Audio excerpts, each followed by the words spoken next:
Marcus stood frozen in the marble lobby of his own company headquarters, watching his ex-wife Alina walk through the glass doors beside the one man who could destroy everything he'd built. Richard Calloway, the billionaire investor whose signature he'd been chasing for 8 months, the man who held the future of his failing tech empire in his hands, and the man whose stern, unreadable expression now mirrored the quiet strength in Elena's eyes as she met Marcus's gaze for the first time in 3 years.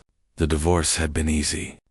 Or so he'd thought. She'd signed the papers without a lawyer, asked for nothing, and disappeared from his life with the kind of grace that made him feel almost justified in his choice, as if she'd agreed that his company, his ambition, and his 18-hour workdays mattered more than the quiet life she'd wanted, the children they'd talked about but never had, the Sunday mornings she'd spent alone while he took calls in his study.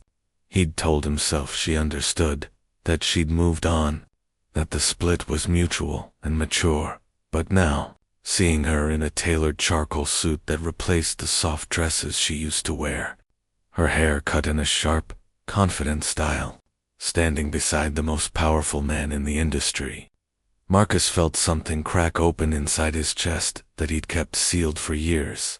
Richard extended a hand, his voice calm and measured.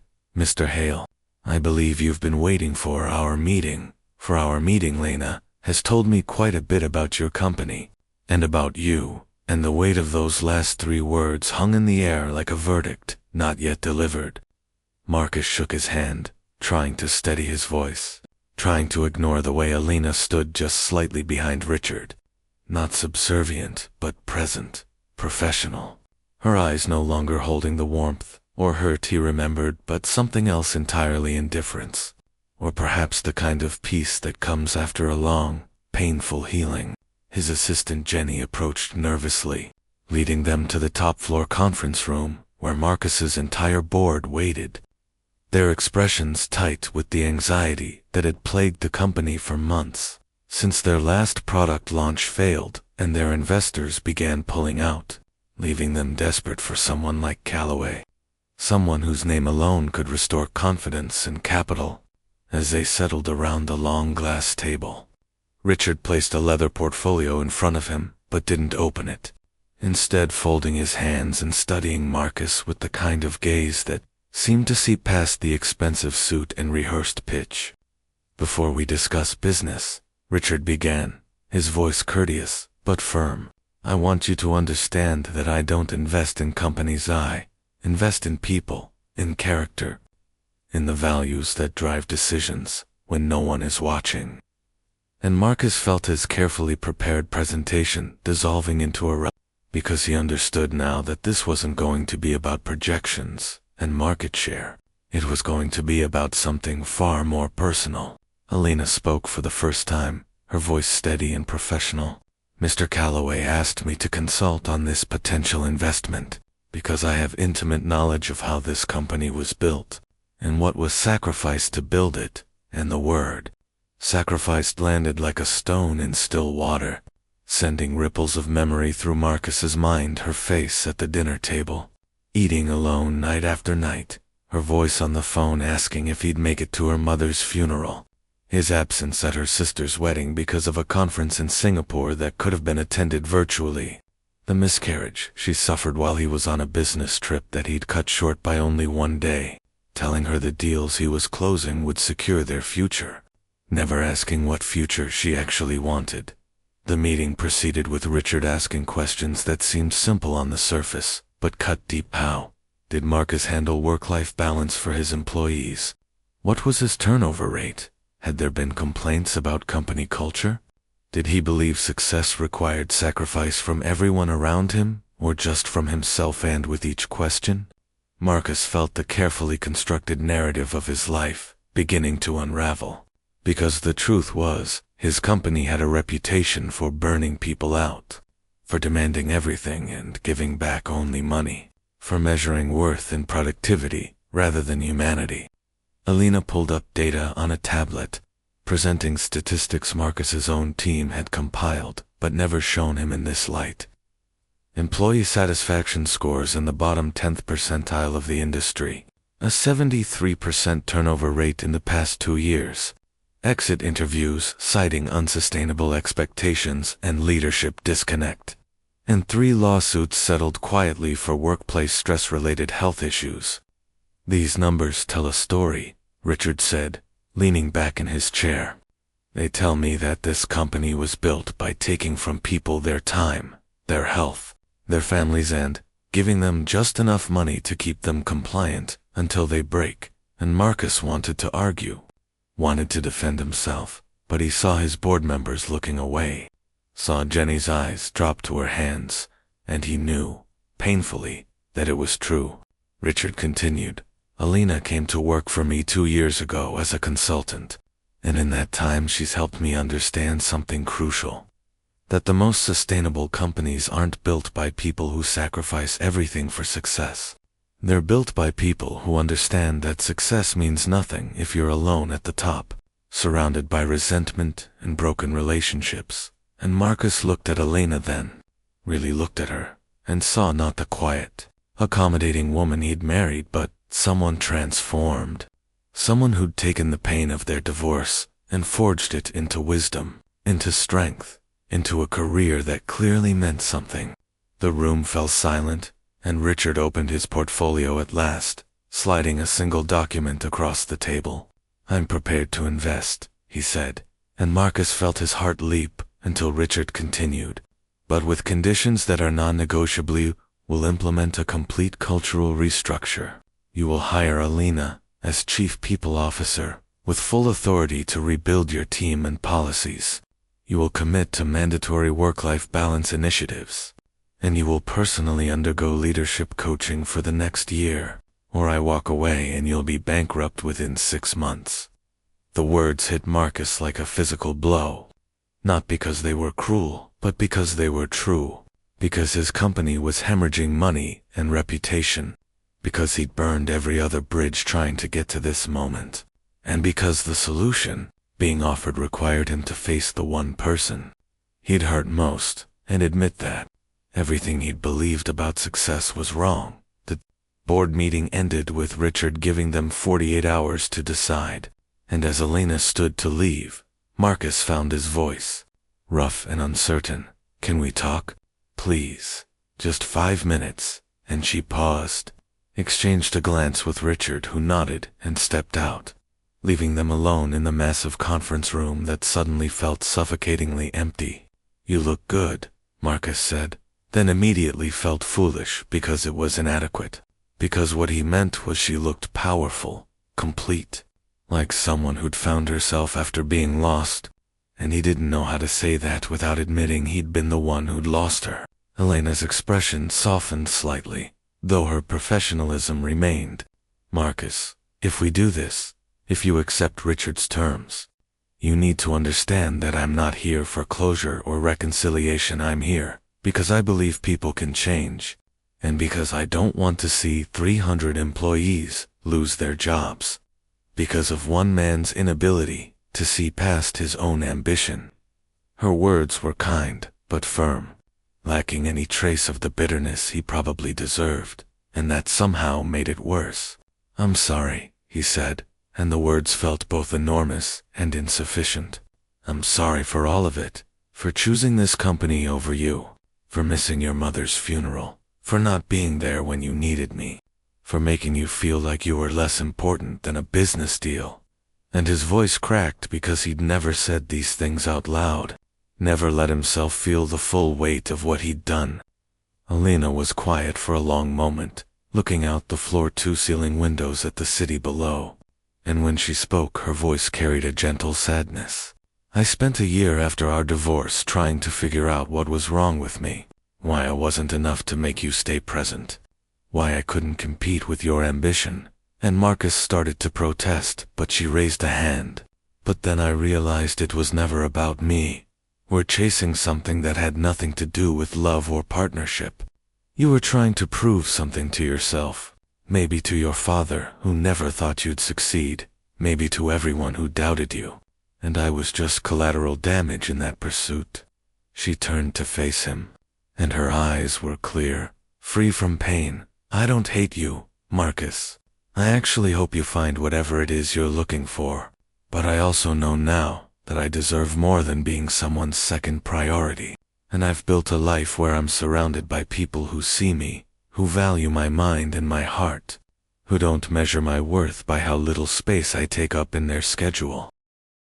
Her words were like a mirror being held up to his soul, showing him not the successful entrepreneur he'd thought himself to be, but a man who'd traded everything meaningful for the illusion of importance, and the shame of it burned through him. Not the defensive shame that makes excuses, but the transformative shame that breaks you open enough to rebuild differently. That night, Marcus sat alone in his penthouse apartment, the one he'd bought after the divorce. All glass and steel and expensive emptiness, and went through old photos on his phone. Pictures he'd ignored for years, images that told the story of who he'd been before ambition consumed him. There was Alina at their tiny wedding, just 12 people in a garden, her smile so radiant it seemed to light the screen. Alina, painting the walls of their first apartment, smudges of yellow on her nose.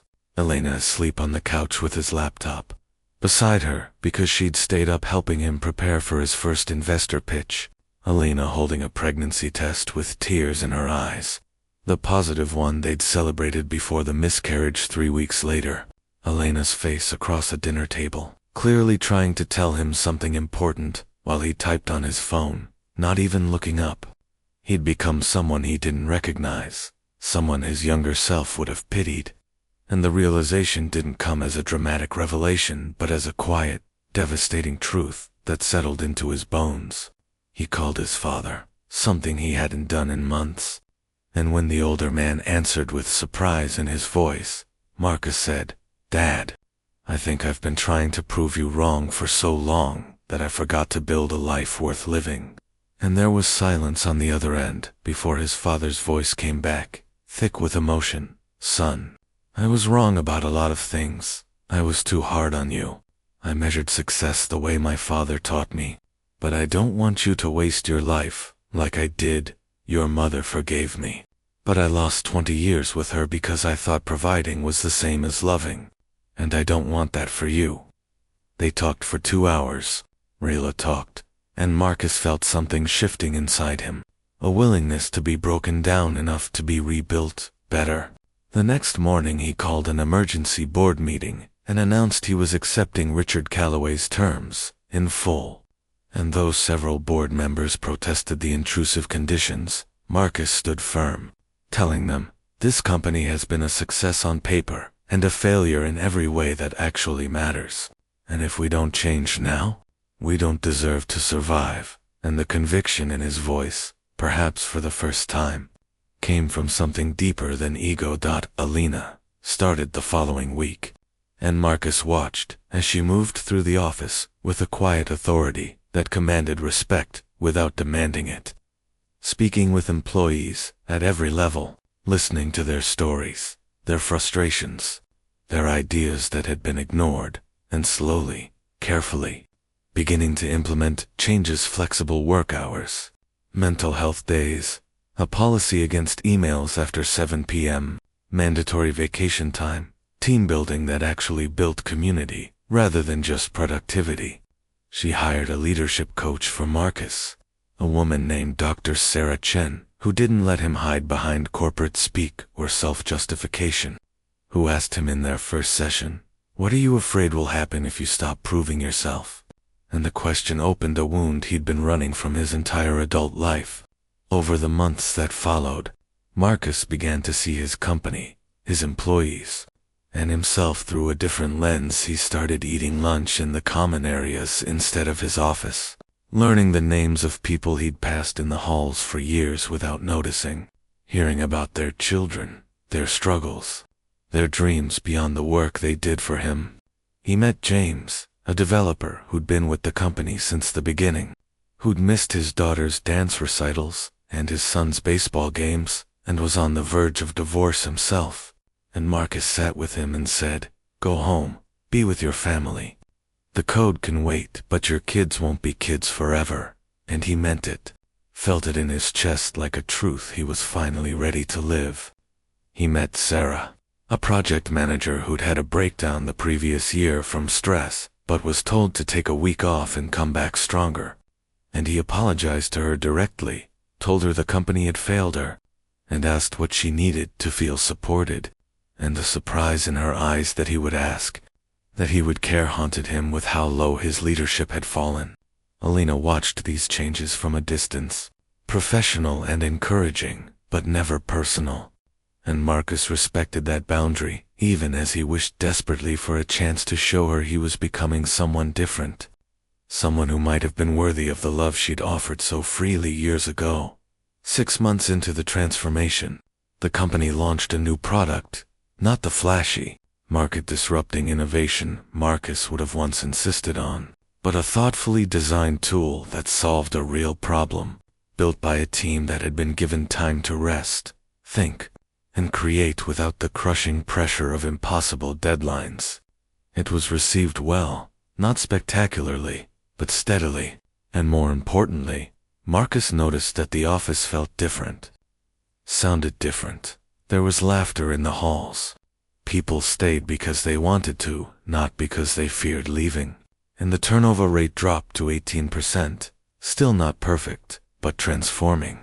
Richard Calloway visited for a progress review, and as he toured the office, speaking with employees who no longer looked exhausted and defeated, he pulled Marcus aside and said, "You're doing the work, real work, the kind that doesn't show up in quarterly reports, but builds something that lasts. And I'm proud of what I'm seeing." And the affirmation meant more to Marcus than any investor praise he'd received in the past, because it was about who he was becoming, not just what he was achieving. That evening, there was a company celebration for the product launch. Nothing extravagant, just food and music and people enjoying each other's company. And Marcus found himself standing beside Alina, near the windows, watching their employees dance and laugh and be human together. "Thank you," he said quietly, not looking at her because the emotion was too raw. "Thank you for coming back, for helping me see what I couldn't see, for caring about these people when I didn't even know how." And Alina was quiet for a moment before responding. "I didn't do it for you, Marcus. I did it for them, and maybe a little bit for the person you used to be, the one I married before he disappeared into his ambition." And her honesty was a gift, painful, but clean. "Do you think people can really change?" he asked, and she turned to look at him, her expression thoughtful.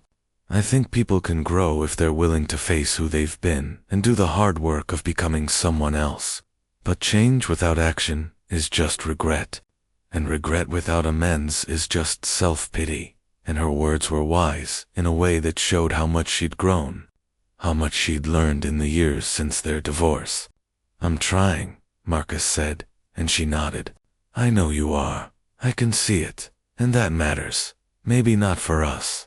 Maybe we're not meant to find our way back to each other, but it matters for you, for the person you'll be going forward, for the relationships you'll build, for the life you'll live when you stop measuring it by other people's definitions of success." A year after Elena's return, Marcus stood in front of the company at their annual meeting. But instead of the usual performance metrics and growth projections, he told a different story. He told them about the man he'd been, the mistakes he'd made, the people he'd hurt, the wake of damage he'd left behind chasing a version of success that was hollow at its core. And he told them about the journey of the past year, the humbling, difficult, necessary work of rebuilding not just a company but a soul, and the way his employees had taught him what leadership really meant. He acknowledged Alina publicly, thanking her for her courage in returning to a place that had taken so much from her, for her wisdom in reshaping their culture, for her grace in helping someone who hadn't deserved it. And the applause that filled the room was genuine, warm, filled with respect for a woman who'd turned her pain into purpose. After the meeting, Alina approached him with something in her hand envelope, and when he opened it, he found her resignation letter. His heart sank until he read the note inside. "Marcus, when I came here, I came to help save a company and maybe help save a man who'd lost his way, and I think we've done both. But I can't stay anymore because being here keeps me tied to a past I've moved beyond, and I need to build something of my own, not repair something that broke me, and I think you understand that now. You understand that sometimes love means letting go, sometimes healing means moving forward, and sometimes the best thing we can do for people is release them to become who they're meant to be without us. He read the words 3 times, feeling grief and gratitude tangled together, and when he looked up, she was watching him with kind eyes. "You're going to be okay," she said gently. "You're doing the work. You're becoming the kind of leader people want to follow, the kind of person who builds others up instead of burning them out, and I'm genuinely proud of you. But I need to go build my own thing now. I need to step out of your story and into mine fully." And Marcus nodded, his throat tight. "I understand. And I want that for you. I want you to build something extraordinary. And I want you to know that even though I can't undo the past, even though I can't give you back the years I wasted, I'll spend the rest of my life being different because of what you taught me. About kindness, about presence, about what actually matters."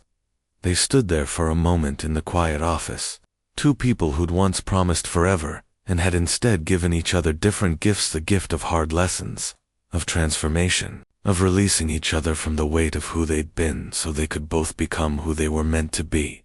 Alina left the company 2 weeks later, and Marcus heard through mutual connections that she'd started her own consulting firm, helping companies build humane, sustainable cultures, and that she was thriving, traveling, speaking at conferences, living the full, purposeful life she deserved.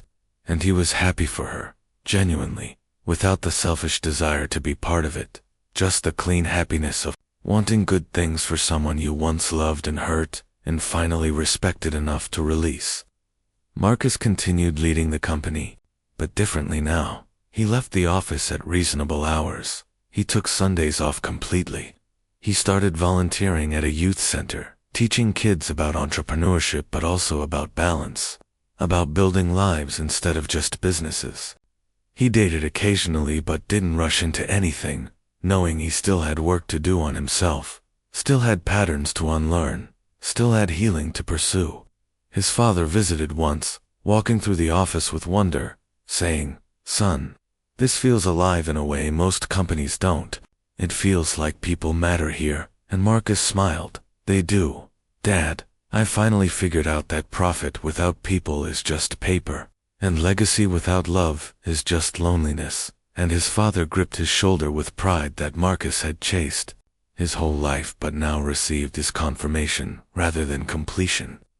2 years after Alina left, Marcus received a wedding invitation in the mail, her wedding, to a man named David who worked in education, and the photos showed them laughing together, her face radiant in a way Marcus remembered from their early days, and he felt not jealousy, but joy, because she'd found someone who could be present, who could see her, who could give her the partnership she'd always deserved.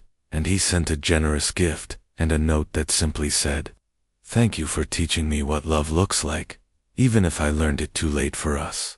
I learned it in time to become someone better, and I wish you every happiness." And he meant it with his whole heart.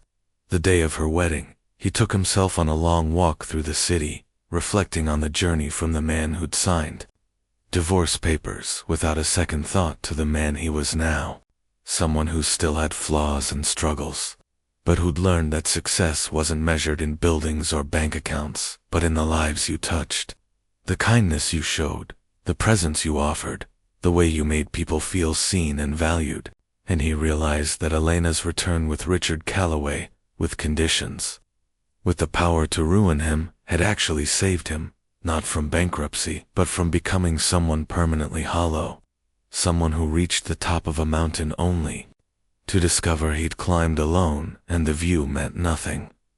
Marcus stood on a bridge watching the sun set over the water, thinking about the strange mercy of consequences, about how sometimes the people we hurt come back not for revenge but for redemption, offering us chances we don't deserve but desperately need. and he whispered into the evening air, "Thank you, Alina, for coming back, for being strong enough to help me break, for caring enough to help me rebuild, for loving who I was enough to help me become who I needed to be."